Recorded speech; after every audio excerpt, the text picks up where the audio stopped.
अगला चैप्टर हम पढ़ रहे हैं नियंत्रण निकाय उपकरण। इसके अंतर्गत सबसे पहला टॉपिक है नियंत्रण निकाय। सबसे पहले जान लेते हैं नियंत्रण निकाय क्या होता है।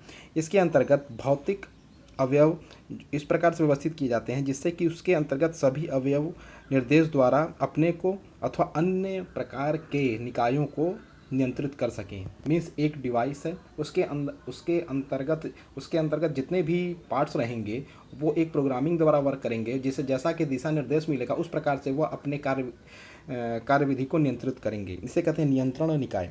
नियंत्रण निकाय के अवयव देख लीजिए। सबसे पहले है नियंत्रण चर राशि, फिर अप्रत्यक्ष नियंत्रण चर राशि, फिर निर्देश या संकेत, फिर संदर्भ आगत, फिर विहंग डिस्टर्बेंस और उसके नीचे है फिर निकाय त्रुटि। ये पांचों चीज़ें बहुत ही इंपॉर्टेंट हैं, इसका वर्णन आगे है। नियंत्रण चर राशि किसे कहते हैं? यह वह भौतिक चर राशि है जिसे सीधे तौर पर मापा जा सकता है तथा नियंत्रण किया जा सकता है। मतलब इसका नियंत्रण सीधे तौर पर किया जा सकता है, मतलब इसको हम मेजर कर सकते हैं और इस पर नियंत्रण भी आसानी से कर सकते हैं जैसा कि उसका फीडबैक आएगा। फिर अप्रत्यक्ष नियंत्रण चर राशि मीन्स यह वह भौतिक राशि है जिसे सीधे तौर पर मापा नहीं जा सकता या नियंत्रण नहीं किया जा सकता।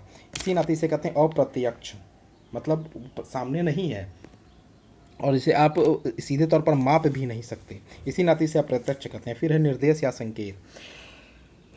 इसके अंतर्गत यह प्रदान किए गए संकेत होते हैं जिनके सहायता से निकाय क्रियान्वित होते हैं। मतलब निर्देश या संकेत, अगर निर्देश मतलब कि आप स्टेप्स या इंस्ट्रक्शंस आपको नहीं मिलेंगे तो आप कार्य कैसे करेंगे आपको पता नहीं रहेगा, तो इसे कहते हैं निर्देश या संकेत।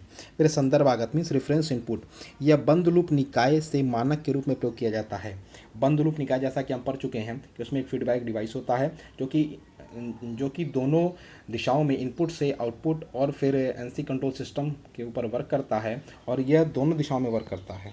इसे कहते हैं संदर्भ आगत रेफरेंस इनपुट। फिर सक्रिय सिग्नल एक्चुएटिंग सिग्नल या फीडबैक सिग्नल तथा संदर्भ सिग्नल का अंतर होता है।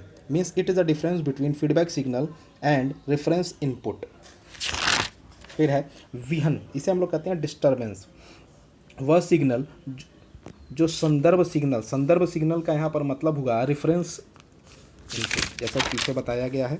एक्चुएटिंग सिग्नल से अलग होता है तथा निकाय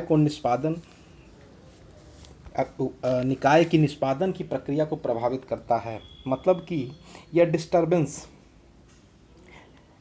डिस्टर्बेंस जो सिग्नल में उत्पन्न होते हैं उसको देखता है। निकाय त्रुटि, वास्तविक तथा आदर्श मानों का अंतर निकाय त्रुटि कहलाता है। निकाय के अंदर त्रुटि होती है तो हम हमेशा देखते हैं, एक होता है आपका एक होता है आपका क्या कहते हैं एक्सपेरिमेंटल डाटा और एक होता है आपका थ्योरेटिकल डाटा। तो दोनों में जैसे अंतर हम निकालते हैं उसी को कहते हैं हम सिस्टम एरर, मतलब निकाय त्रुटि।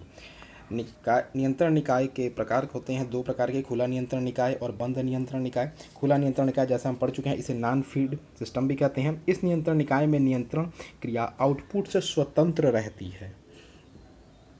आउटपुट से स्वतंत्र का मतलब उसमें कोई भी फीडबैक डिवाइस नहीं होता और आउटपुट से उसका कोई भी कनेक्शन नहीं होता।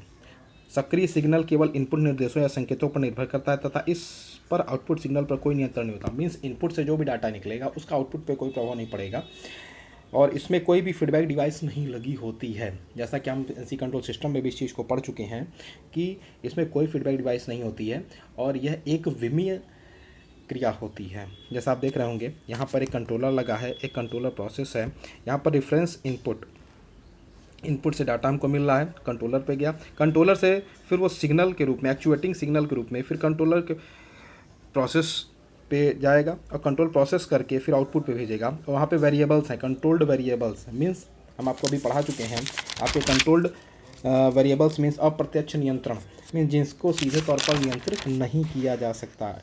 आप देख रहे होंगे इनपुट से आउटपुट में कोई भी चेंज नहीं किया जा सकता।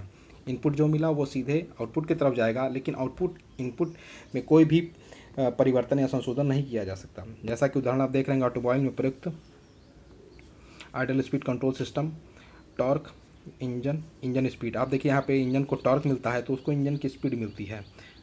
तो आप देख रहे होंगे यहाँ पर इंजन बना है और यहाँ पे उसको टॉर्क मिल रहा है और फिर इंजन की स्पीड को मेंटेन कर रहा है। फिर आप देख रहे होंगे prime print wheel control system, इसमें कीबोर्ड है, कीबोर्ड फिर माइक्रो प्रोसेसर से कीबोर्ड इन्फॉर्मेशन देगा माइक्रो प्रोसेसर को, फिर वो पावर एम्पलीफायर को, फिर वो डीसी मोटर को, तब जाके आपकी और की क्रिया संपूर्ण होगी।